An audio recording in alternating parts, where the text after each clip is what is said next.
de Deus, alma singela, tão terna e bela, em torno da cruz, fiel é Jesus, excelso mestre do bem, emissário da luz, mensageiro do além, do além. Chico Xavier, cisco de Deus, de Deus,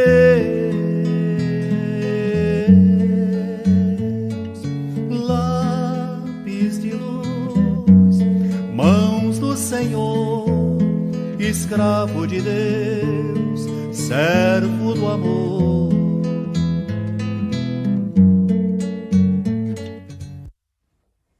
Bom dia a todos, nossos amigos. Iniciamos esse domingo, dia 29 de novembro de 2020, mais um dia do nosso 13º encontro de amigos de Jesus Cristo e Chico Xavier com sua obra Espírita Cristã. E nessa manhã, de muita alegria, nós vamos receber para conversar conosco uma pessoa muito especial que teve uma convivência bastante grande, profícua com Chico Xavier, que é a dona Lucila, e a Terezinha Castro e a Lucila, sua filha, então, que estão conosco nessa manhã. Nós estamos recebendo também o Geraldinho Lemos, que vai ser o nosso mediador, está conosco a Cristina, o Cristiano Alves aqui de Torres, o Felipe Rossi, que é do nosso grupo aqui de Torres, da Casa Espírita Boa Nova. Um abraço a todos os nossos amigos da Vivência Espírita, em especial hoje ao Rony, que está coordenando os nossos trabalhos, a todos aqueles que estão nos ouvindo e acompanhando esse encontro direto aqui de Torres, online, cada um na sua casa, mas unidos então nesse pensamento de Jesus com Chico Xavier, nessa obra maravilhosa, relembrando esse espírito espetacular que foi o Chico. Então nós gostaríamos de passar agora a palavra para o Geraldinho para apresentar a dona Terezinha e conversar, fazer a mediação dos trabalhos da manhã de hoje. Obrigado, Duda. Obrigado, Eduardo. É uma alegria muito grande estar com vocês todos nesse primeiro encontro nacional dos amigos de Jesus Cristo com Chico Xavier e sua obra Espírita Cristã. E nós estamos, naturalmente, fazendo o primeiro encontro virtual, utilizando a multimídia, tendo em vista que os impedimentos da pandemia deste 2020 nos impuseram essa necessidade que, ao mesmo tempo, foi uma bênção, porque nos possibilitou usar os recursos que já existiam, já estavam disponíveis, só que nós não tínhamos ainda o hábito de fazer esses encontros.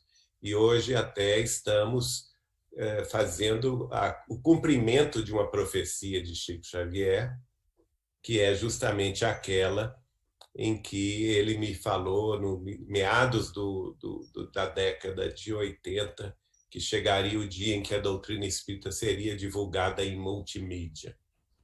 Mas antes de apresentar nossa querida dona Terezinha de Castro e a Lucila Mansur, sua filha, do Rio de Janeiro, fundadoras do Seara de Amor e Luz, no bairro de Botafogo, vamos fazer a nossa prece inicial, rogando a Jesus que nos abençoe. Senhor amado, agradecemos esta oportunidade do convívio fraterno e amigo, junto a corações queridos que te amam e te respeitam, buscando-te a presença no caminho de verdade e vida que nos deste e que foi partilhado e percorrido pelo nosso irmão maior, Francisco Cândido Xavier, nosso patrono, aquele a quem dedicamos estes instantes nesta semana maravilhosa que uniu desde o domingo último vários amigos de Chico Xavier em torno de seus exemplos de renúncia e amor, em torno de sua mediunidade gloriosa, em torno de sua caridade para com todos nós, os necessitados de tua luz, Senhor. E nessa expectativa, pedimos as tuas bênçãos para todos nós, que nos envolvam em nossos lares e junto àqueles outros amigos que nos ouvem, que nos assistem pelos recursos da multimídia na internet. Agradecendo a presença dos organizadores da cidade de Torres, do Rio Grande do Sul, bem como os transmissores pelo Vivência Espírita da cidade de São José dos Campos, em São Paulo. Com as tuas bênçãos, Senhor, nós nos recomendamos à proteção de Deus, hoje, amanhã e sempre. Que assim seja. Dona Terezinha de Castro, nossa querida entrevistada para este bate-papo de hoje, é uma personalidade muito amada por todos nós, muito querida, fundadora do Seara de Amor e Luz, por inspiração de Chico Xavier, no bairro de Botafogo, no Rio de Janeiro. Tem histórias maravilhosas para nos contar. Não é, Dona Terezinha? Bom dia, Dona Terezinha. Bom dia, Geraldinho. Como é que estamos aí no Rio de Janeiro? Muito bem, graças a Deus. Agora, para iniciar o nosso percurso histórico, nós vamos fazer uma viagem, né? Me conta como que a senhora conheceu a doutrina espírita. Eu me lembro que tem a ver com o general Ismael, não é? Tem, mas deixa que eu te diga antes que, para mim, é uma alegria, é uma honra e é gratidão estar reunida aos companheiros de ideal, a quem desejo muita paz. Muito obrigado. Ouviu? Eu conheci o Chico através do Jorge Gaio, que foi muito amigo do Chico Xavier. O pai dele foi quem ajudou o Chico muito quando jovem, do seu Jorge Gaio. E o general Ismael, que era meu padrinho, era muito amigo do Jorge Gaio. E um dia, Geraldinho, que histórias loucas, o general perdeu a esposa e toda tarde ia fazer o culto lá em casa. E eu nasci em família espírita, mas era espírita por osmose. Eu nunca tinha lido nada. Como meu pai e minha mãe eram espíritas, eu também. Mas um dia o general disse para mim: minha filha, eu vou fundar um grupo em casa. Eu disse: estou fora, não estou dentro, não. Mas sentei para fazer uma lista de feira. Botava banana, cenoura, maçã, quando comecei a escrever. E fiquei altamente surpresa daquilo. Disse, meu Deus, eu fiquei doida agora. É o general com essas histórias dele de espírito aqui. Quando ele chegou à tarde, eu mostrei para ele, foi daí que nós conhecemos o Chico. Eu mostrei para ele, ele disse assim: isso parece de Emmanuel. Eu disse: agora ficou doido de vez. Pegar um nome respeitável desse, dizer que é Emmanuel, o senhor enloucou, ouviu? O senhor não brinca com isso. A senhora foi fazer, então, uma lista de compras e saiu uma psicografia. Comecei a escrever. Mas psicografia de Emmanuel. Eu sem preparo algum da doutrina espírita ainda. Aí eu disse para ele disse: eu vou levar para o Jorge Gaio ver. Seu Jorge também ficou impressionado, disse: vamos ao Chico. E foi aí que eu conheci. Fomos ao Chico e lá eu disse para o general: se o senhor disser que está assinado com esse nome de Emmanuel, eu nunca mais falo com o senhor. Ele foi, rasgou o nome, me deu e mostrou a mensagem ao Chico. Aí o Chico disse: uma mensagem de Emmanuel. Eu quase infartei. Que maravilha! Que maravilha! Aí Aí ele disse, há uma missão que você tem que cumprir. E fomos ele tinha, você sabe que domingo ele fazia uma sessãozinha de manhã. Tinha sábado o pessoal de fora, né? E de manhã, às vezes, ele fazia um grupo e recebia alguma coisa. E eu recebi uma mensagem de 47 páginas de Emmanuel, incentivando a cumprir a missão que eu tinha. E aí eu mergulhei de cara, mergulhei fundo, né? E criamos a Seara. Lembrando, dona Terezinha, só lembrando para o pessoal que está nos assistindo e não conhece a história, o Jorge Gaio, o pai dele foi o fundador de uma instituição... Marieta Gaio, né? Marieta Gaio, aí no Rio de Janeiro, né? Em Bom Sucesso. Em Bom Sucesso, uma instituição muito respeitável e que foi muito amiga do Chico Xavier a vida toda, não é? Muito amigo. E o general Ismael Gomes Braga era esperantista, não é? E espírita, ligado à Federação Espírita Brasileira e a Chico Xavier. Muito. Aí começou, Geraldinho, a amizade, a convivência, e são momentos inesquecíveis. O Cristiano está perguntando aqui, que ano que foi isso que a senhora conheceu o Chico? 70. Hein? Em 70. Nós fomos lá em 69 e voltamos em 70, e isso aconteceu em 1970. Que foi essa psicografia do Emmanuel. De 47 páginas que me fez começar a trabalhar. A Seara de Amor e de Luz. Porque eu me lembro que a senhora contou que apresentou-se na senhora a mediunidade de psicofonia, não é? Nessas reuniões particulares, mesmo contra a sua vontade. É ou não é? É verdade. Foi uma convivência de muitos anos. Mas sabe, Geraldinho, eu não acredito que quem não conhece o passado não merece o futuro. E eu acho que para a gente saber a grandeza do Chico, a gente tem que voltar um pouco atrás, estudar um pouco. E eu estive recordando agora daquela mensagem de Napoleão e Kardec, dos anos 70, que eu tenho aqui em mãos, ouviu? Que nos mostram quem foi Kardec, para nós podermos entender quem foi o Chico. Você me permite ler aqui uns trechos desta mensagem que você conhece naturalmente, ouviu? E que ainda está assim, bem quebradinha, dos anos 70, ouviu?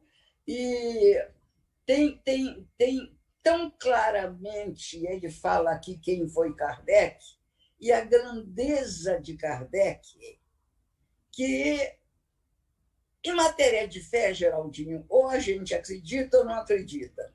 Se foi uma mensagem recebida pelo Chico, e que Irmão X publica no livro Cartas e Crônicas, ouviu? Eu acredito na mensagem, sem dúvida alguma. Para mim não tem. É uma das mensagens. É uma das mensagens que mais nos comovem, não é? Ouviu? Ele diz o seguinte aqui. Tem que botar os óculos. Ele diz o seguinte: a mensagem é uma mensagem que é muito grande, de 4 páginas, eu vou ler pequenos trechos, para nós termos ideia de quem foi Kardec. Ele diz que, logo após o 18 de Brumário, 9 de novembro de 1799, reuniu-se uma corte imensa das esferas superiores, numa assembleia no coração da latinidade, de espíritos sábios e benevolentes para marcarem a entrada significativa do novo século. Então, 1799, nós vamos para 1800. Então, eles falam aqui também, depois, que haviam todas as personalidades importantes da história.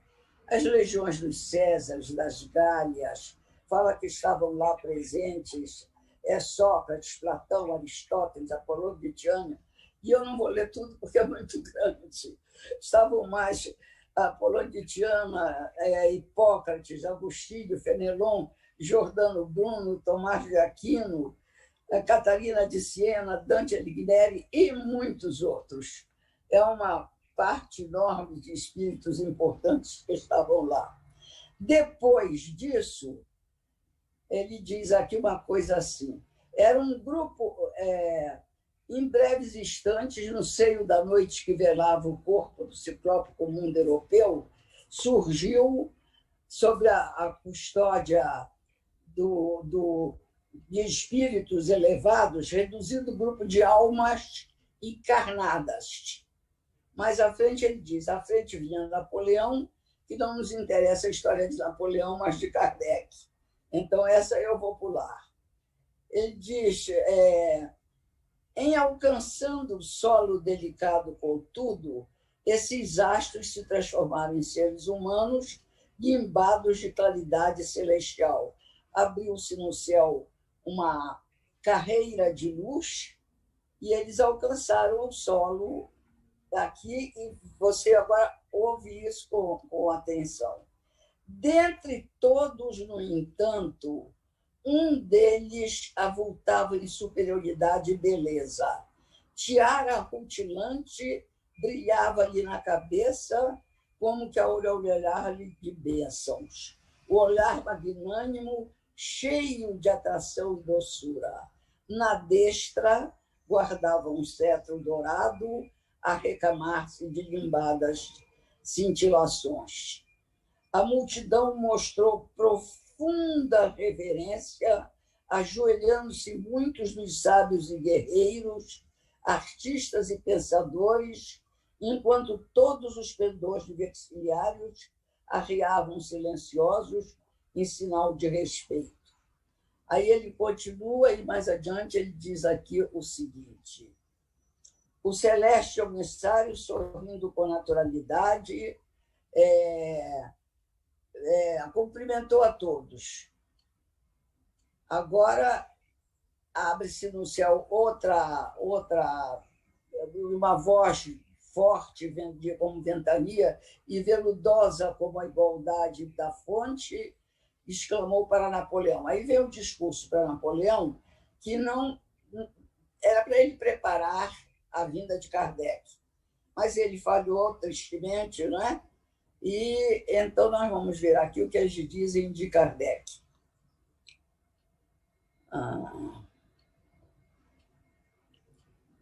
Com o reconhecimento da possibilidade dentro. Em 3 de outubro de 1804, o mensageiro da renovação renascia num abençoado lar de Lyon, mas o primeiro cônsul da República Francesa, assim que se viu desembaraçado do espírito de Allan Kardec e de seus cooperadores, que retomavam pouco a pouco a integração com a carne, confiantes e otimistas, enganou-se com a púrpura do mando e embriagado de poder. Proclamou-se o imperador em 18 de maio. Agora diz aqui. Napoleão, contudo, convertendo celestes concessões e aventuras sanguinolentas, foi apressadamente situado em Santa Helena, mas onde esperou a morte. Enquanto Allan Kardec, apagando a própria grandeza na humildade de um mestre-escola, muita vez atormentado e desiludido, como simples homem do povo, deu integral cumprimento à divina missão que o trazia à Terra, inaugurando a era espírita, que era gradativamente e será considerada em todos os quadrantes do orbe. Então, Kardec era o espírito mais rutilante que havia na missão que veio receber Napoleão. Possivelmente, Kardec era muito amigo de Napoleão, ouviu? E ele veio para ajudá-lo. Então, Kardec é fantástico. É fantástico. E depois tem o seguinte, dona Terezinha, a gente tem que lembrar por que essa ligação de Napoleão com Kardec, porque está claro também, por esta mensagem e por outras mensagens recebidas pelo Chico, que Napoleão Bonaparte era a reencarnação de Júlio César, o imperador que viveu no século anterior do Cristo, o imperador romano, não é? Que antes de ser imperador era general dos exércitos romanos, que invadiu as Gálias, que mais tarde seriam chamadas de França, não é? E na época, aí, por volta do ano 100 a.C., 90 a.C., eles exterminaram os druidas. E dentre os exterminados, né, Allan Kardec, nessa ocasião, era um sacerdote druida. Né? O nome Allan Kardec vem dessa época. Daí a ligação de Allan Kardec com Napoleão, porque é o Allan Kardec, sacerdote druida, que teve a sua cultura arrasada pelos exércitos romanos sob a batuta do general Júlio César.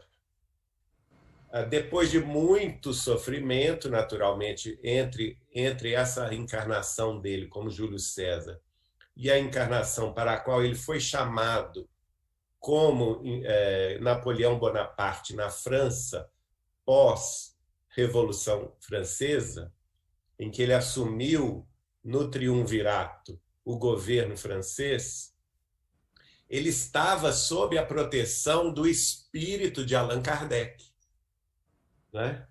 E que foi dado a ele a missão de preparar a França no início do século XIX para que o trabalho de Allan Kardec reencarnado, na pessoa do professor Rivail, pudesse frutificar em paz, sem guerras, sem violências, pudesse se espalhar a partir da França para toda a Europa, não é? Mas como a senhora leu aí, a própria mensagem explica isso, que Kardec falhou, aliás, Kardec não, Napoleão falhou em cumprir a sua parte, porque o orgulho do imperador Júlio César voltou no seu espírito e ele se autoproclama imperador da França.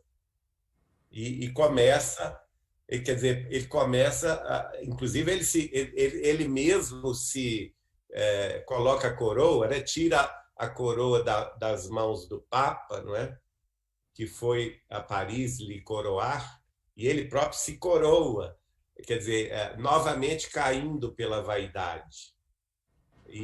Mas o que é muito interessante, não obstante as falhas de Napoleão, Kardec vai cumprir, como a senhora leu, integralmente a missão que lhe fora dada de revelar ao mundo o Consolador. E aí tem uma parte que a senhora não leu, que é muito interessante, que é quando essa reunião de 1799 termina e aquela reunião se dispersa, o espírito, o Humberto de Campos se refere ao espírito de Kardec da seguinte forma: e o espírito radiante daquele que seria no futuro Allan Kardec, o apóstolo de Jesus, toma Napoleão nos braços e o reintegra na carne, porque Napoleão já estava encarnado, né? Então Humberto de Campos, por duas ocasiões nessa mensagem, se refere a Allan Kardec como o apóstolo do Cristo, o apóstolo do Senhor, né?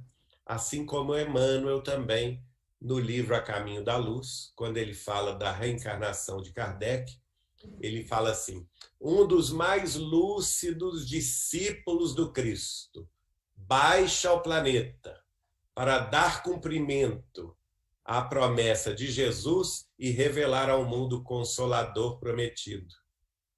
Tudo muito lindo, não é? É verdade.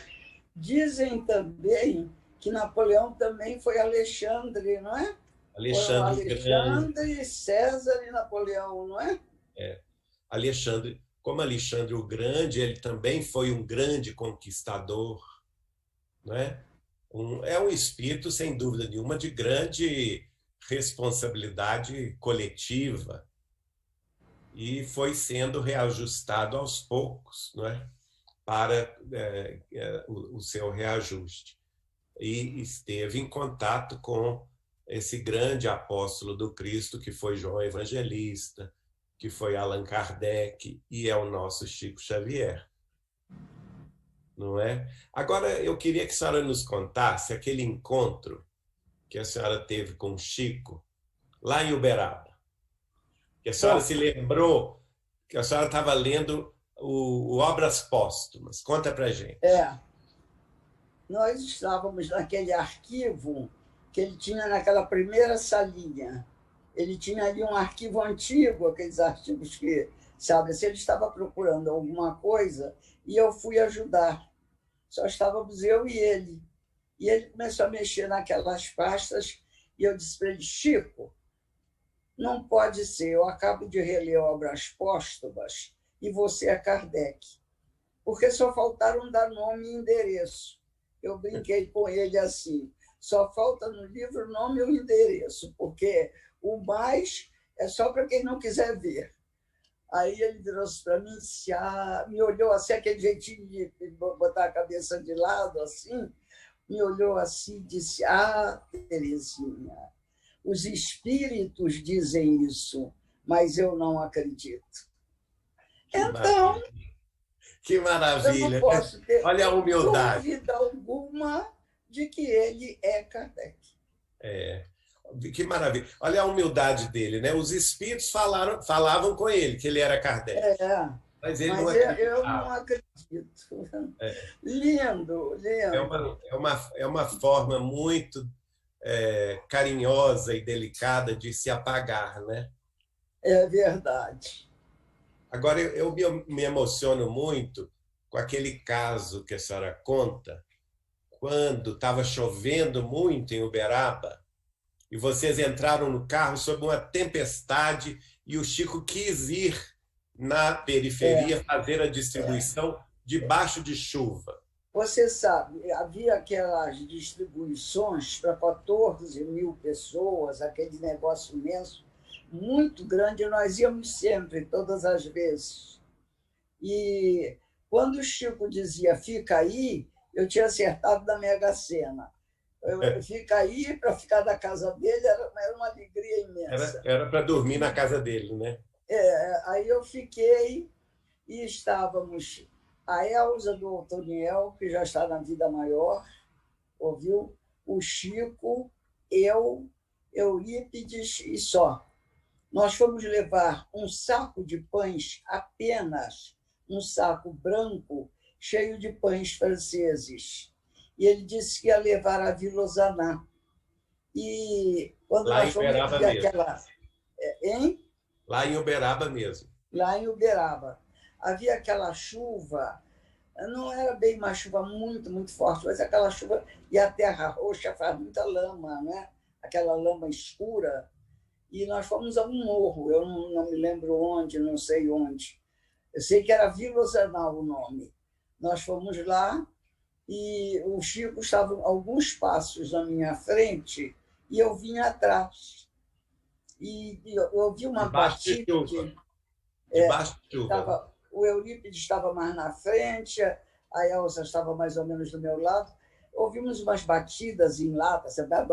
Eu fiquei com medo, esse povo vai descer aí, vai esganar a gente por causa de pão.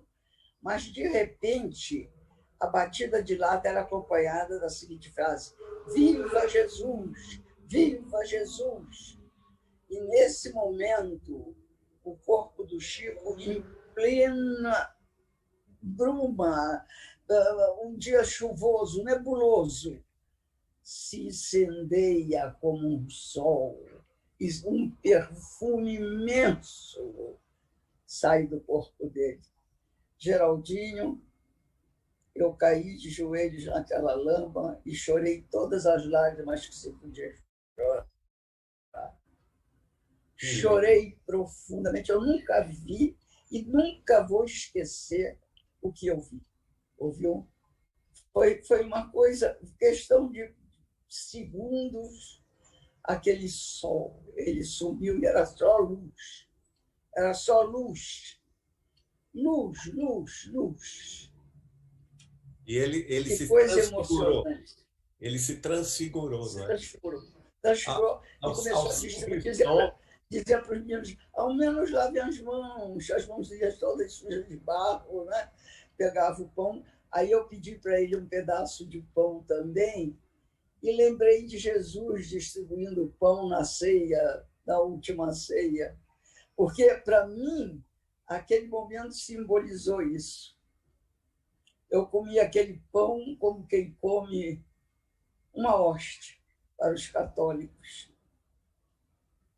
É o pão da fraternidade pura, não é? É o pão do amor, da caridade. E que eu imagino essa emoção, porque ao simples som do próprio povo clamando por Jesus, né? Viva Jesus, viva Jesus! Viva Jesus! Ele se emocionou. Um apóstolo do Cristo, se transfigurou. Quer dizer, o amor não se conteve. Ele irradia. De repente, eu tenho a impressão que ele voltou a ser o que ele era no espaço, só luz. Muito emocionante. Por uns segundos apenas. Agora, tem um outro caso também daquelas saídas depois da reunião mediúnica, depois da psicografia, à noite, de madrugada, com aquele senhor, assassino. Tem coisas muito bonitas. Nós saímos e eu estava de braço dado com ele, porque ele ia tomar sempre um cafezinho lá embaixo, né? E vinha a pé, andando, os bolsos sempre muito cheios, o paletó dele vivia envergado assim, ouviu? E, de repente, no meio do caminho, porque naquela época, em 70, não estava tudo construído para lá. Ele morava mais ou menos afastado, né? Ali do centro. E nós íamos andando e, de repente, saiu de perto daquele parque que eles têm lá para venda de gados. De repente, dali saiu um homem... O Parque da Exposição. Exato. Seu Chico. Mas um homem meio apavorante, sujo, imundo, com uma cara dementada, né? Aí ele disse, fulano, você está bem? Aí ele tirou um pão e deu para o homem um sanduíche, né? E o homem disse, eu só como da sua mão, porque querem me envenenar. Eu só como da sua mão. Aí o Chico disse, está bem, está certo. Mais um encargo para mim, meu filho. Você pode comer, não se importe, aquele jeito dele, né? Aí ele disse para mim, pergunta o que ele fez. Eu disse, por que o senhor está aí? O senhor não quer sair daí para um lugar melhor? O que é que o senhor fez? Ele disse, eu não fiz nada, não. Só dei uma machadada na minha mulher. Eu fiquei apavorada com o homem. E o Chico, tranquilo, ia levar sanduíche para ele, porque era um filho de Deus. Exato. Olha aí o não julgar, né? Ele acolhia a necessidade de um assassino, confesso. Sem julgar. Sem julgar. Ia lá, passava lá de propósito para levar aquele pão com mortadela. Eu me lembro que a senhora contou que até o Chico falava com ele. Não, o senhor é um homem bom. Exatamente. Você pode comer, você é um homem bom. Você é isso. Eu estava de choque lá. Eu disse, só um Chico Xavier para o homem confiar plenamente e ficar contente disso. E o Chico tranquilo, sereno, você é bom, meu filho. Você vai melhorar, ouviu? Precisava ser um espírito rutilante que nós lemos aqui. É verdade. Tem muitas coisas mais bonitas, Geraldinho. Eu tenho um caso com o Chico, esse está documentado, porque os outros podem dizer que é invenção minha, mas esse não, esse está documentado. Eu apareci com um câncer no assoalho da boca. Aí fui a um médico aqui no Rio, um médico muito importante, ele disse que tem que operar imediatamente, porque a cabeça é muito vascularizada e nós temos que operar antes que isso vá para o cérebro, etc. e tal. Eu disse para ele, doutor, o senhor me desculpe, mas eu queria consultar o doutor Bezerra de Menezes. Ele perguntou, é do Rio ou de São Paulo? Aí eu lhe disse, dona Terezinha, mas isso a senhora tinha quantos anos? Olha, eu devia ter uns 30. Então apareceu aí, esse câncer na boca, quando a senhora tinha 30 e poucos anos. Ouviu? Mas eu fumava muito.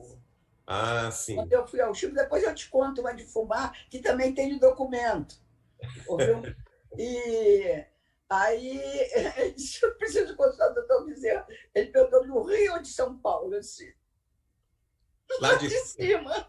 Aí ele disse para minha irmã, ela está louca, ela está doida. Eu disse, não, mas... Aí eu perguntei ao meu marido, você me apoia? Ele disse, minha mulher, eu apoio. Ele era espírita mais ou menos, eu apoio. Então, nós fomos a Uberaba. Aí o doutor Bezerra disse para mim, não opere. Eu vou passar as receitas e, através do Chico, eu ia lá de 15 em 15 dias, ele me dava a receita. Toda a família brigou comigo. Meu cunhado médico, minha irmã médica vieram aqui, disseram tudo que deviam e não deviam, que eu era louca, meu marido era louco, que eu ia morrer. E eu disse, eu confio. Acabou. Depois de 3 meses, as receitas do doutor Bezerra estão todas aqui, ele disse, agora opere. Quando operou, o câncer era in situ. Ele disse que ele precisava daqueles 3 meses para reunir todas as células num lugar só. O médico aqui tirou e eu estou aqui até hoje. Que maravilha, não é? É o câncer in situ. É. Mas precisou de 3 meses. Não tem mais nada. Precisou de 3 meses para o doutor Bezerra ir juntando as células cancerosas num ponto único. Colocou as todas num lugar só. Quando o médico operou, fiquei muito bem. Tirou, acabou. Que maravilha, né? Realmente, viu, Lucila? Você tem que registrar isso com a sua mãe.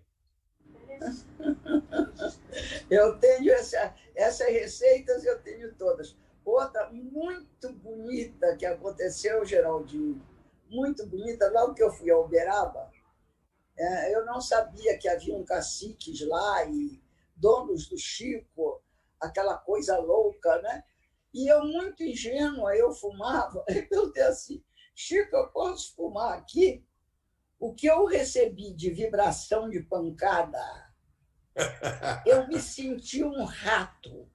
E o Chico, delicadamente, disse, Terezinha, eu também gostaria de fumar, mas eu não pude, porque não sei o quê, não sei o quê. Aquela ternura, aquele amor, porque o Chico foi o amor em pessoa. E, bom, eu fiquei encabuladíssima com a história, saí da sala e fui lá para dentro, para trás do quintal dele. Chorei. Depois lavei o rosto lá, voltei encabuladíssima, sem olhar para ninguém, né? Tá bom, passou, né? Ficou lá. Quando chegou a noite, reunião pública, o Chico recebeu um poema de como é? Castro, não é? Casimiro Cunha. Casimiro Cunha, que dizia: Terezinha, minha filha, não chore nem se aborreça, afinal o seu bendito cigarro não é motivo para dor de cabeça. E por aí ele ia, são 8 quadras, ouviu, deste poema. Eu devia ter trazido aqui para ler este poema, porque é muito lindo. Ninguém soube que eu tinha ido chorar no quintal. Eu saí sem ninguém ver, e o Chico e Casimiro Cunha sabiam. O Casimiro Cunha foi um amigo a vida toda. Sempre deu lindas quadras na Seara, com ensinamentos belíssimos, ouviu? Foi um amigo para toda a vida nosso, ouviu? Começou aí. E o poema é muito bonito, Geraldinho. Eu vou dar uma cópia a você. Muito obrigado. Vamos publicar esse poema. Tá certo. Agora conta para nós a história da fundação do Seara de Amor e Luz. Quem escolheu o nome? Foi quem escolheu o nome, foi Emmanuel, através do Chico. Eu achei um nome super pomposo, né? Seara de Amor e Luz. Que vaidade, né? Mas ele deu o nome, cumpra-se. Manda quem pode. E o Chico veio, assinou a ata, nós temos lá o quadro com a assinatura dele, não é? Foi um dos fundadores também da Seara de Amor e de Luz. E começamos um trabalho muito interessante. O primeiro ano que eu fui lá, eu levei 30 vestidinhos. Nos reunimos fazer uma coisa esquerésima. Era babado, era renda francesa, era organza. O Chico olhou para os vestidos para dar para a criança modesta, né? Olhou para os vestidinhos, meigamente disse: ah, Terezinha, que beleza! Mas a gente vai distribuir assim, pelas estradas. Mas insinuou claramente que não era aquilo para fazer, não é? E você me permite, eu vou dar isso para umas pessoas, que eu penso, pois não, eu trouxe para você. No, aí eu disse para ele, sabe, Chico, só deu para fazer 30.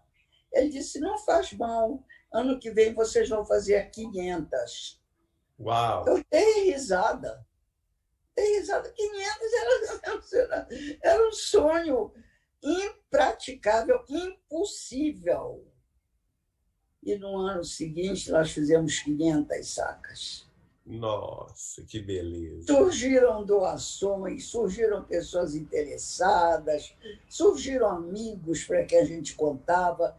Geraldinho, o que eu vou dizer para você é a expressão da verdade. Quando chegou nas últimas sacas de criança, não tinha mais talco. Aí eu disse, aqui ninguém mais tem dinheiro nenhum, a gente já gastou todo o dinheiro nessas sacas, vai sem talco mesmo. Ouviu? Não tem importância. Aí toca a campainha. Dou minha palavra de honra que é verdade. Toca a campainha. Eu vou abrir, era um amigo do meu marido que tinha uma fábrica de cosméticos no Meia. Já está falecido. E disse, dona Terezinha, já me falou da obra que vocês estão fazendo. Eu fiz uma encomenda e sobraram 100 e poucas latas de talco. Eu vim trazer para a senhora. Era o que estava faltando nas sacas. Uau, que beleza! Olha aí, quem se propõe à caridade e ao bem nunca falta nada, não é? Aí eu levei as 500 sacas. Inacreditável, né? E já chegamos a fazer 3.000. 3.000 nas estradas. Uau! Em tempos melhores do que agora, né? Agora não é Este ano só fizemos 1.500 crianças. Mas já é alguma coisa, né? É muita coisa, num tempo de pandemia, muita coisa. Agora, eu gosto muito também daquele caso em que a senhora foi com 2 outras amigas, a Suzana Maia Mozinho era uma delas, se não me engano, para Uberaba e ficaram lá hospedadas com Chico. E que houve uma manifestação de materialização. É verdade. A Suzana pediu para o Chico, Chico, faz uma reuniãozinha de materialização. Por favor, esse Emmanuel não quer. Não, mas ele não está por aqui. Faz. Olha, se ele está por aqui. Se ele não tiver, você faz. Ficou aquela brincadeira, né? Estava aí Nayá Lacerda, Suzana Mouzinho, eu, o Eurípides e o Chico. Ouviu? Aí nós fomos lá para o quarto que estávamos, tapamos a janela, ficou tudo escuro, né? Mas espera aí, Oramos, antes e disso, foi Sheila quem veio. mas Sheila veio. antes da E senhora contar, espera aí, antes da senhora contar, tem um detalhe que eu acho muito gozado, que o Chico pediu licença, saiu do corpo para ver se o Emmanuel estava lá, não é? Exatamente. Depois voltou para se ele não está por perto. Podemos fazer a Foi reunião. exatamente. Porque ele disse, eu preciso ver se ele está aí, se ele não estiver, né? Ouviu? Foi muito engraçado aquilo.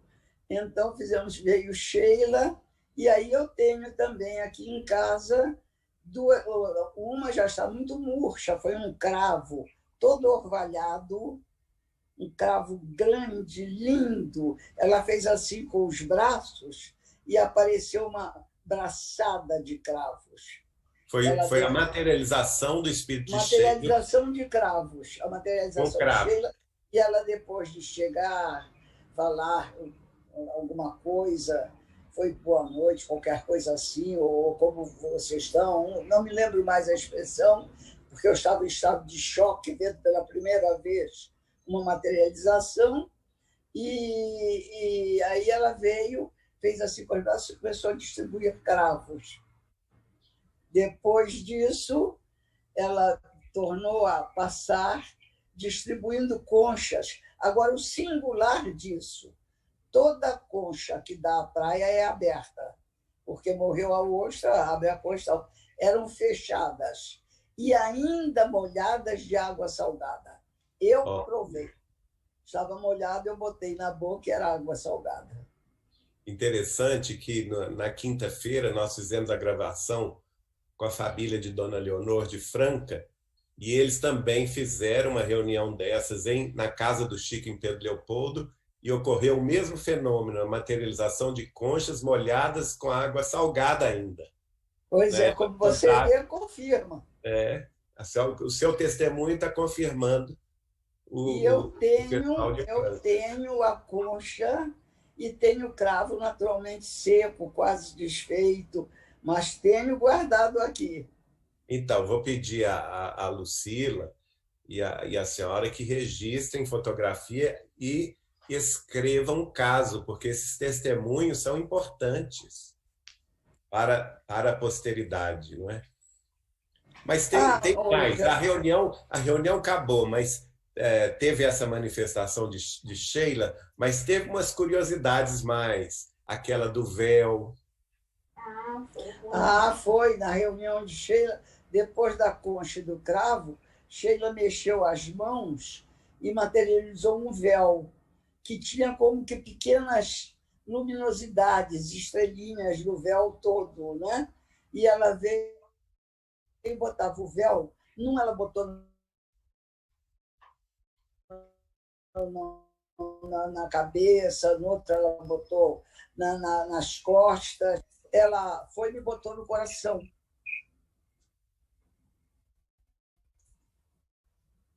Lucila, tá?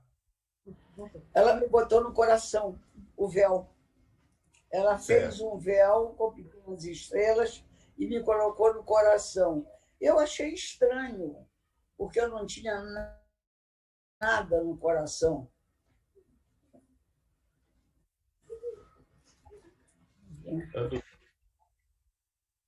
Lucila, veja se você sai e entra de novo, que está com problema de conexão. Pronto, voltamos? Voltou. Voltamos? Voltou. Pronto, já voltamos. Eu achei estranho que eu não tinha nada no coração e 2 meses depois eu tive um infarto. Olha, que coisa, hein? Então, uma presciência, não é? Pronto. Olha aqui, sucesso. Desculpem, estão entrando, foram chamadas, ela está no celular? Está voltando a conexão. Voltou a conexão, perdoe. Pronto, já está no ar de novo. Obrigado. Pois é. E aí tem uma curiosidade. Essas estrelinhas a senhora guardou. Conta para nós. Eu não ia contar isso, não, hein? Mas eu sou fuxiqueiro. Eu, quando deitei na cama, eu quando deitei, eu olhei para o chão e era uma espécie de uma massinha, de um material, parecia silicone, sei lá, uma massinha assim. Eu catei algumas e botei numa caixa de fósforo. Fechei e disse, eu vou levar para o pessoal da Seara ver. Isso deve brilhar à noite, como está brilhando aqui. Aí, no dia seguinte, eu comecei a pensar. Levantei cedo, sentei ali na varanda, naquela varandinha ali, e comecei a pensar comigo, meu Deus, isso deve ser ectoplasma do Chico. E isso pode fazer falta para ele. Eu raciocinando comigo sozinha, pensando, meu Deus, eu não sei se eu levo isso para o Rio, eu vou botar aqui em cima da varanda e peço aos espíritos que estão aqui, protetores, se não for para eu levar para o Rio, que dê uma ventania e leve isso fora. Segundos depois, o vento bateu, não ficou nenhum. Nossa, que maravilha, hein? Então, a resposta dos espíritos foi imediata, né? Foi. Desmaterializou aquele material, né? Hein? Aquele material foi desmaterializado, foi pulverizado. Foi, pois é. Foi, porque depois eu olhei para o lado, não tinha mais nada. Quer dizer, quando eu tive a intuição de que podia pertencer ao Chico, deveria ser, ou para os espíritos, alguma coisa, não sei. Porque nunca esclareci no fenômeno de materialização é o ectoplasma do médium. Pois é, o ectoplasma do médium. Certamente, eu acho que a senhora foi intuída. Aquilo iria fazer falta ao Chico. Pois é, fiquei com medo e coloquei lá e o vento levou. Agora, tem um caso que eu gosto muito também, que é aquele que nós todos convivemos muito com isso, o Chico ler o nosso pensamento, não é? Gente, esse é encabulante. Conta para nós. Esse é encabulante. Esse aí eu vou substituir por outro.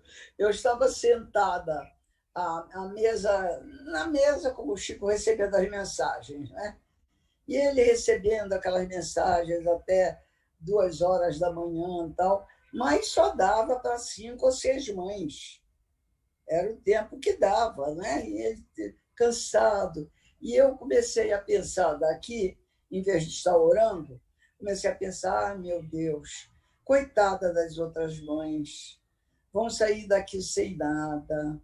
Deve ser uma tristeza terrível elas se acharem preteridas. O filho das outras dão mensagem, elas não. E meu pensamento era esse. E eu vou orar pelas mães que não vão receber, não sei o quê. Bom, acabou a sessão, todo mundo foi embora, a gente foi tomar café lá com pão de queijo. Aí o Chico vira assim para mim, sabe, Terezinha, as mães que vêm aqui saem consoladas, porque elas estão vendo que a vida continua e que se elas não receberam mensagem hoje, elas podem receber depois. Elas vão voltar. Então, nenhuma sai daqui infeliz. Eu morri de vergonha. Mas era assim, né? Ele sempre muito preciso, né? Falando, conversando. Não disse que eu pensei nada, ele falou geral para todo mundo, mas era direto para mim, direta a resposta. A gente vestia carapuça, né, dona Terezinha? Ainda estava lá. Vestia carapuça, ainda dava lacinho. Mas tem uma que eu queria que a Lucila contasse, que é dela. Ela era criança. A Lucila não está aqui agora, mas a Lucila tinha 7 anos, quando eu levei lá. E ela olhou para o Chico estava de peruca torta. Ouviu? A peruca estava aqui assim, porque ele botava aquilo como quem botava uma boina, né? E ela olhou e disse, eu gostava mais do tio Chico carequinha.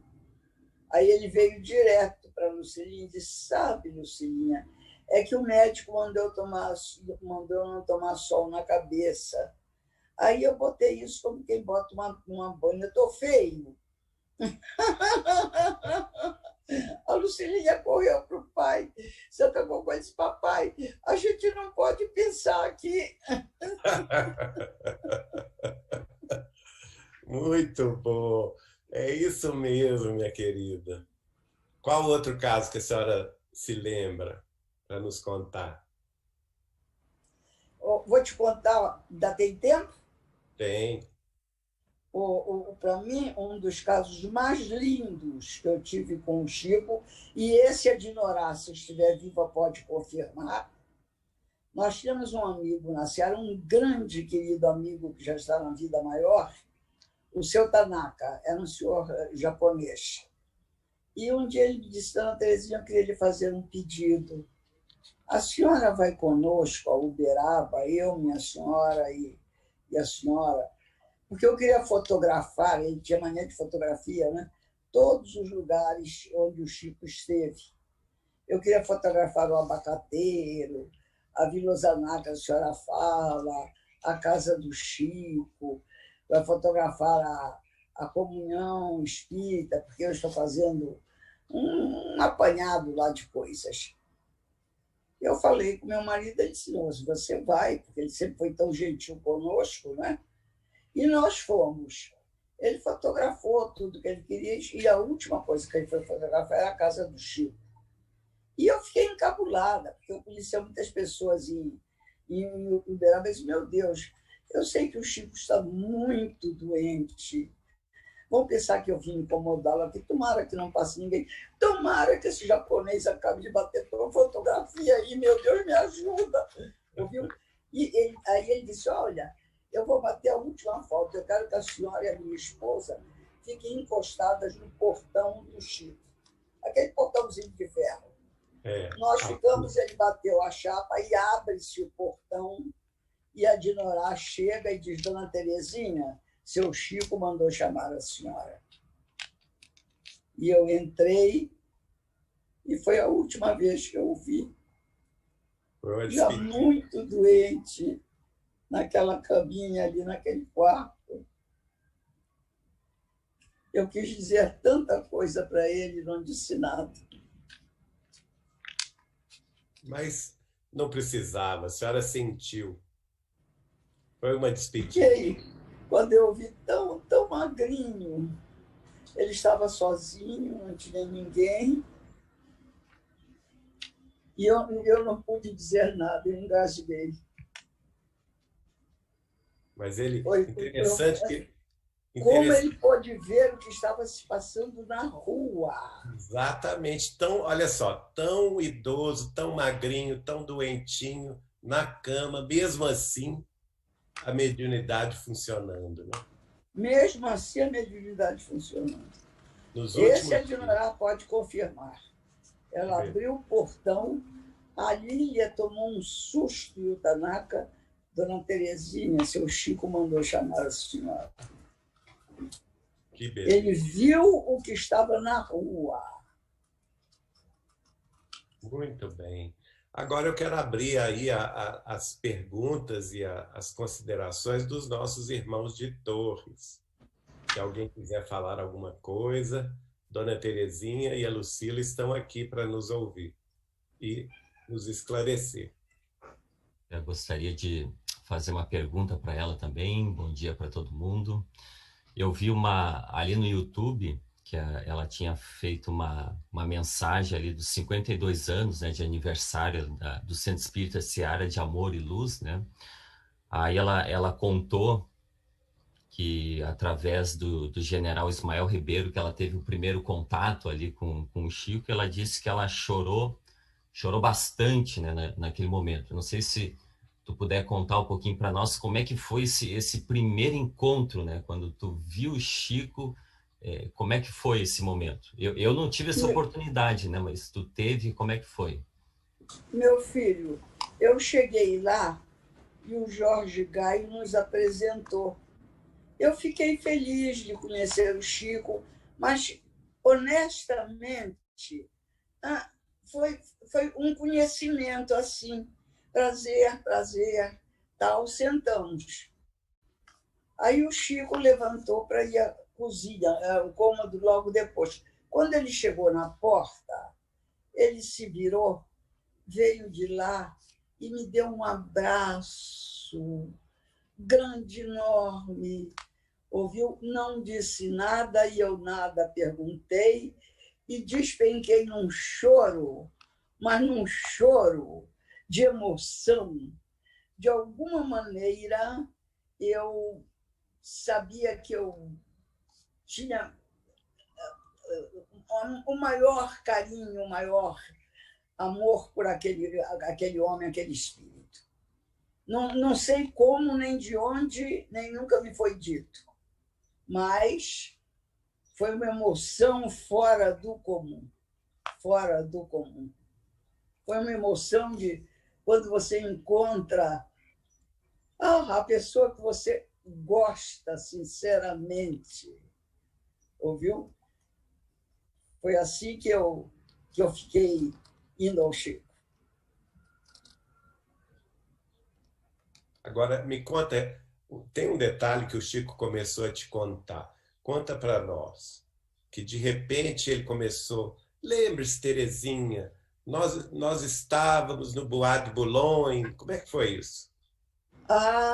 Ele por segundos, ele disse assim, você lembra quando nós estávamos no Bois de Boulogne, você estava na carruagem? Eu disse, como? Ele voltou assim e não disse mais nada. Porque era isso que ele fazia. Quando ele ia falar, que ele percebia que ele ia falar demais, dar uma pista para a gente, ele calava a boca. Verdade. Alguém mais aí de Torres? Hein? Alguém mais de Torres? Eu gostaria de... Oi, Geraldinho. Oi, dona Terezinha. Prazer conhecer e realmente... Muito obrigada. É uma emoção muito grande esses encontros, porque através dos relatos a gente sente o Chico bem pertinho, né?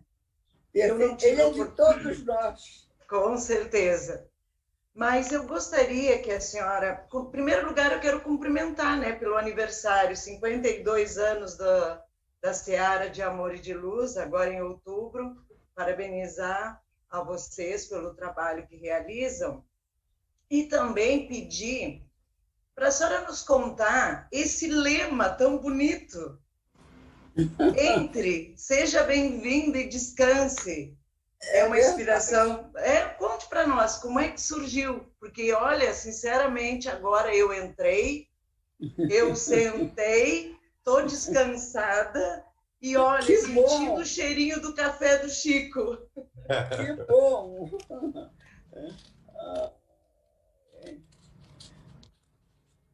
A Seara tem outra coisa que nós temos na Seara que eu acho muito interessante, é que um dia eu ouvi de Emmanuel, estavam discutindo lá, não sei o quê, aí Emmanuel disse claramente, eu repeti para todos, e virou lema da Seara, aqui só tem índio, o cacique é Jesus.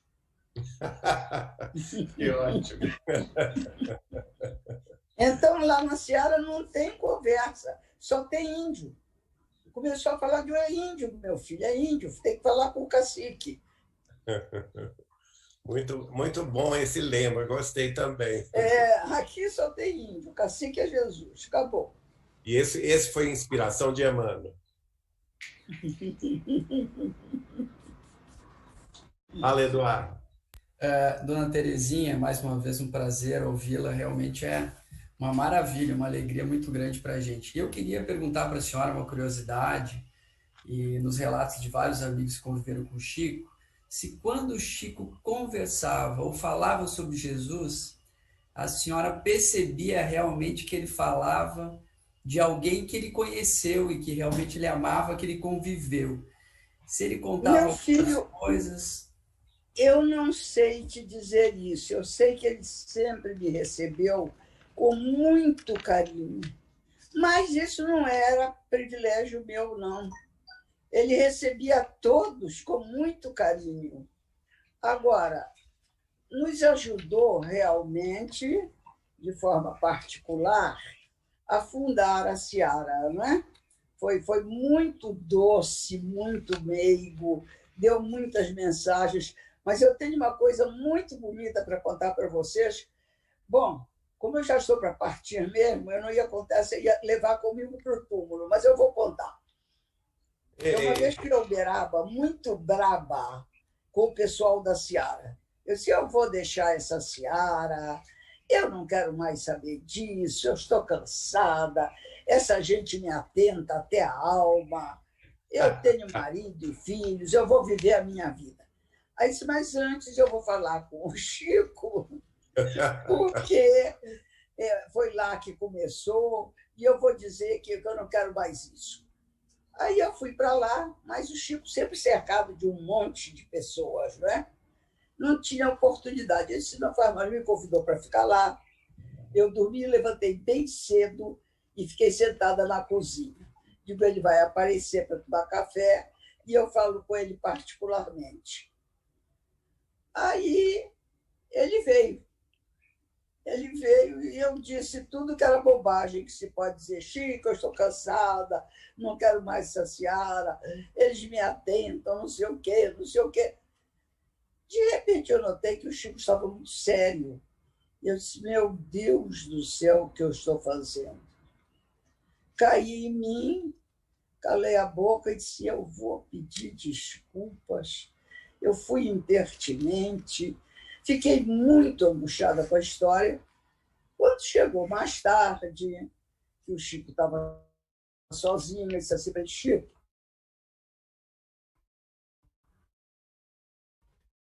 eu quero pedir desculpas.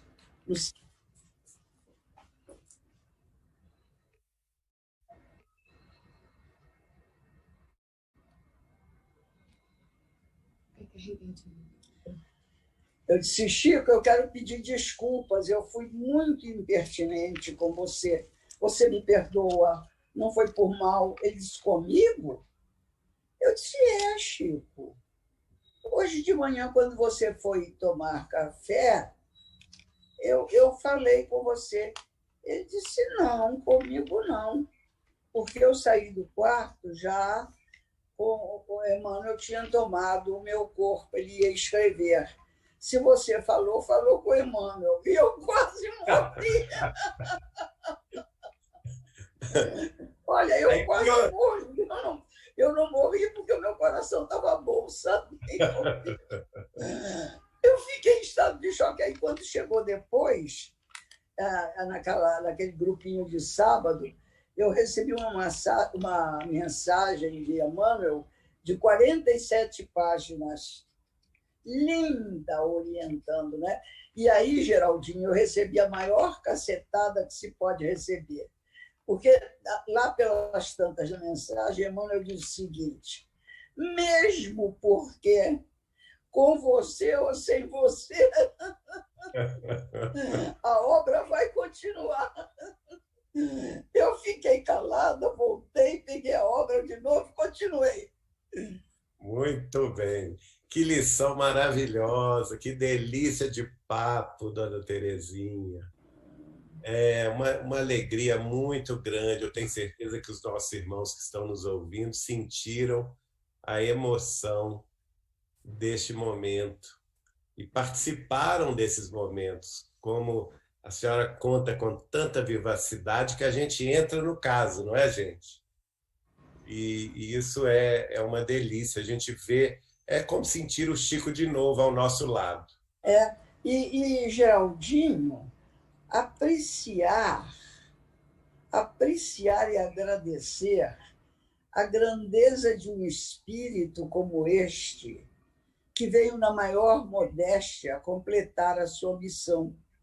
Como Kardec, ele entregou aos cientistas e aos homens cultos da época o seu livro dos Espíritos, em pleno positivismo, com Augusto Conte sendo dono da bola.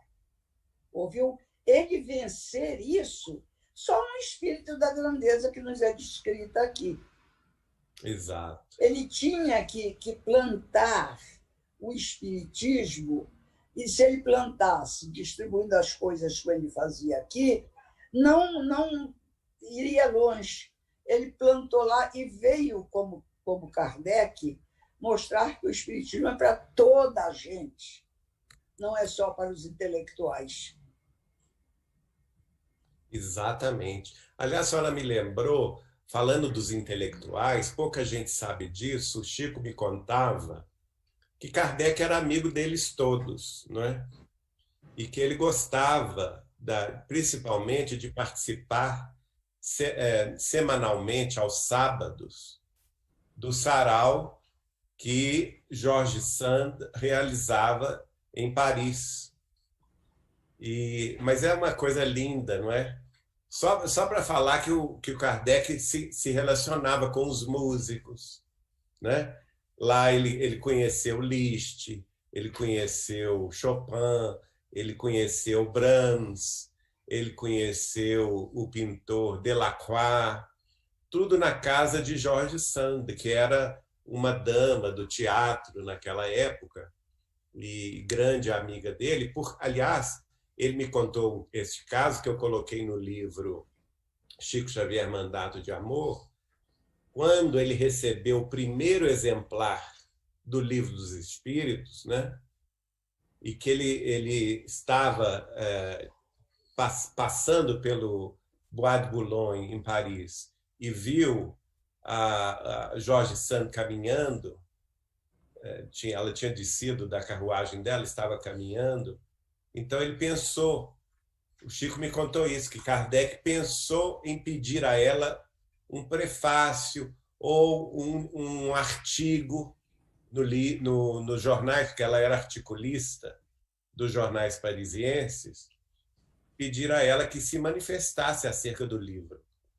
E ela então aguardou o livro que Kardec lhe ofereceu, era o primeiro exemplar, e disse a ele, chamavam-o de professor, eu vou ler o seu livro com muito gosto, e mais alguns dias eu te dou a notícia. E depois, então, ela, encontrando-se com ele novamente, falou com ele assim, olha, professor Rivail, eu vou lhe fazer a seguinte proposta. Eu vou recusar-me a escrever um artigo que apoie o seu livro, porque você sabe muito bem, o senhor sabe muito bem que, como eu sou uma personalidade polêmica aqui em Paris e na Europa, se eu vou falar positivamente sobre o seu livro, vou, às vezes, atrapalhar o andamento das suas ideias. De modo que eu prometo ao senhor diferente, eu não vou escrever nada nos meus artigos, mas a partir de hoje, todas as minhas peças de teatro conterão temas que o senhor propôs no Livro dos Espíritos, como a reencarnação, a influência dos espíritos em nossa vida, a obsessão espiritual, as vidas sucessivas. Esses temas todos eu vou propor.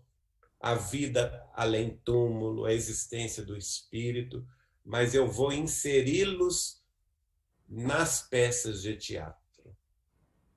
E aí o Chico me conta que a partir da peça que se chamou Demi-Monde, realmente todas as peças de teatro da Madame Sand, Jorge Sand, que foi companheira de Chopin durante muitos anos, contiveram temas espíritas. Então isso é muito, muito bacana, não é? A gente lembrar da humildade dela também, de querer se apagar, porque ela disse a ele, olha, professor, as ideias que eu li aqui neste seu livro, todas elas foram ao encontro do meu coração. Todas elas eu aceitei de pronto, sem dificuldade alguma. Parece-me que estava retornando a ler sobre a verdade. né? E o Chico falava comigo com um carinho muito grande em direção a esse espírito de Jorge Sand, que ele considerava com muito carinho, com muito amor, um espírito, ele me falou, é um espírito de escola. Pois é. A grandeza de Chico é extraordinária. Tem uma outra vez, Geraldinho, muito interessante, a revista Veja escreveu há muitos anos um artigo malhando Chico de todo jeito. Eu fiquei muito brava. Aqui no Rio ele uberava. Ouviu? Fiquei muito brava, telefonei para a Veja, disse uma porção de besteiras e cortei minha assinatura. Ouvi dizer que era uma revista de segunda categoria e tal, né? Mas não falei com o Chico nada. Fiquei brava aqui no Rio com aquilo, falta de respeito. Aí, daqui a pouco, alguém fez um artigo defendendo o Chico na revista seguinte. Ele me mandou, essa está aqui em casa, eu posso mostrar também. Terezinha, bagunçaram meu coreto, mas já está tudo melhor. Essa está com a dedicatória dele e assinado Chico Xavier. Mas ele de alguma maneira... Repete aí o que ele disse. O que ele escreveu. Terezinha, bagunçaram o meu coreto, como é que é? Mas agora já está melhor, ouviu? E assinou Chico Xavier. De alguma maneira, ele viu, soube, intuiu que eu tinha dado uma bronca aqui na Veja e me mandou a revista seguinte com um artigo defendendo. Que beleza. E dizendo, bagunçaram o meu coreto, mas agora já está melhor. Esse é bem... Eu não posso com o Chico, eu não aguento o Chico. Ouviu? Ele sabia, na verdade, ele sabia de tudo mesmo, né? Eu sou testemunha disso. Quando a gente ia com alguma coisa, ele já vinha... Aqui em Minas tem esse ditado. Quando a gente ia com milho, ele já voltava com o fubá, né? já trazia o bolo de fubá pronto. É verdade. Mas então, encerrando aqui o nosso bate-papo tão gostoso, tão fraterno, qual a mensagem que a senhora daria para nós, espíritas cristãos, no século XXI? Que chegou um momento de reflexão. A situação atual do mundo nos convida a refletir sobre a nossa postura perante Deus e a eternidade. E que, Geraldinho, a mais triste das situações na vida é não ter fé e continuar vivendo. Verdade. Então,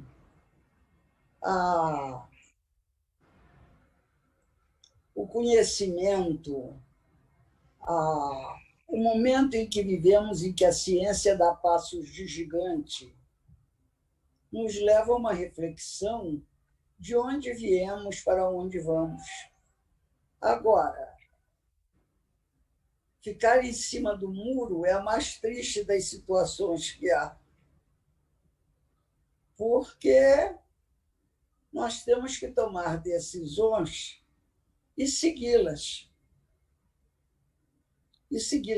Ser meio católico, meio espírita, meio evangélico não é bom, não.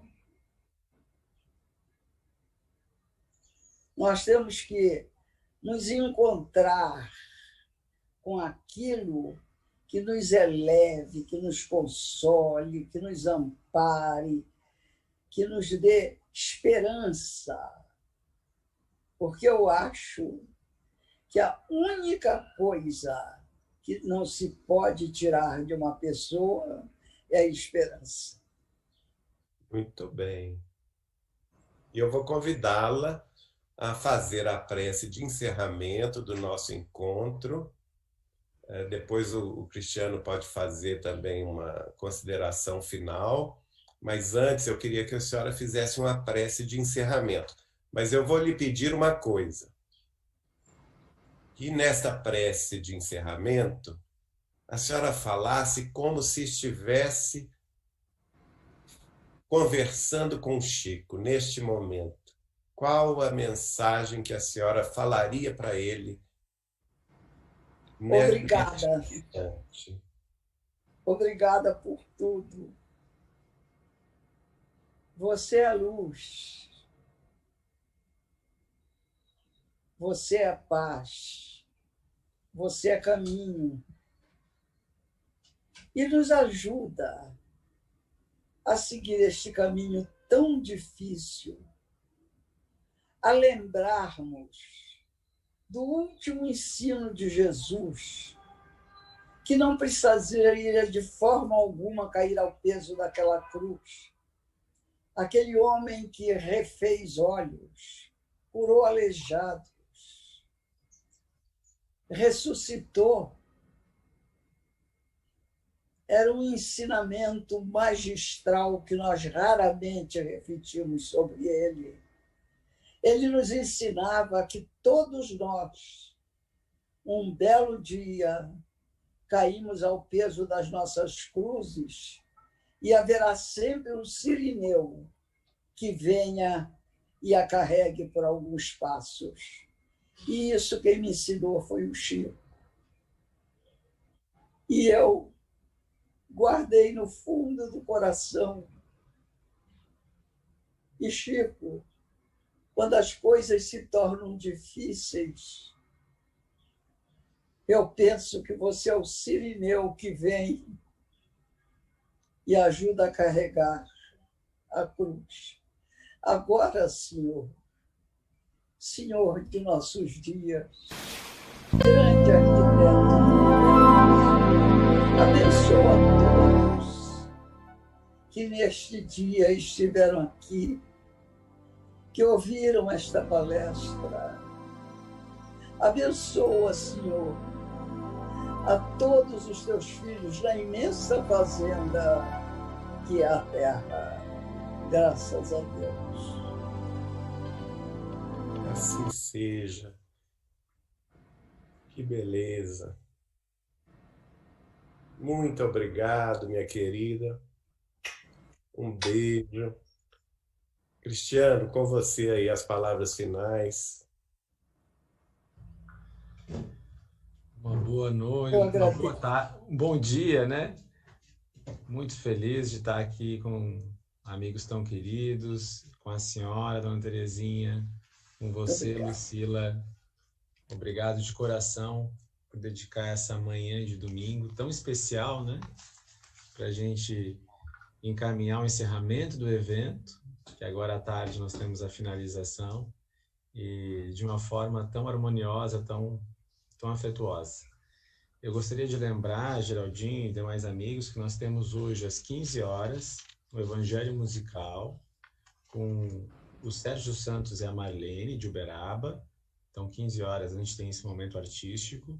E às 16 horas nós temos o encerramento com o Carlos Bacelli falando o que Chico me ensinou sobre caridade.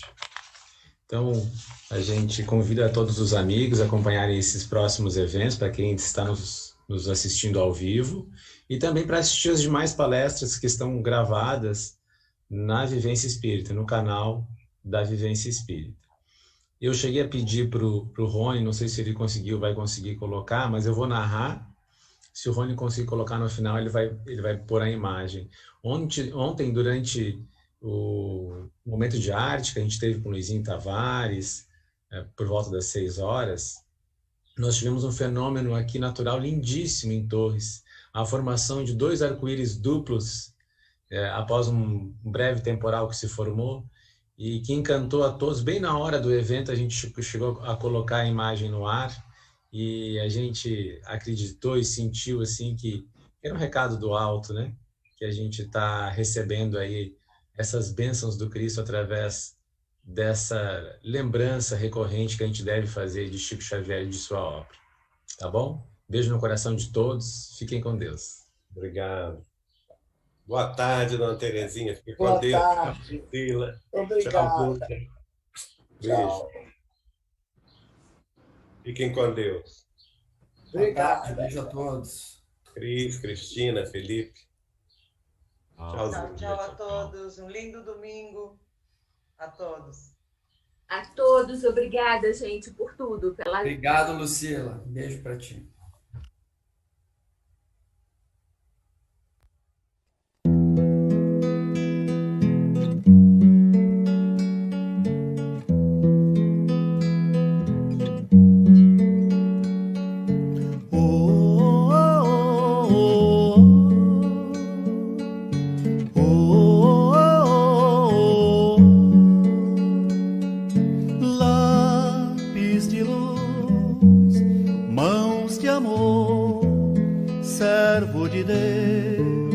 Escravo do Senhor,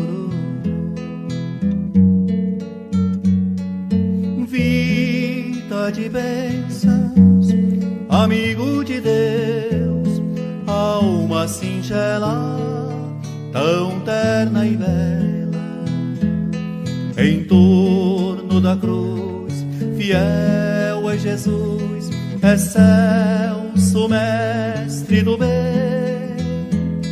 emissário da luz, mensageiro do além, do além. Chico Xavier, cisco de Deus, de Deus,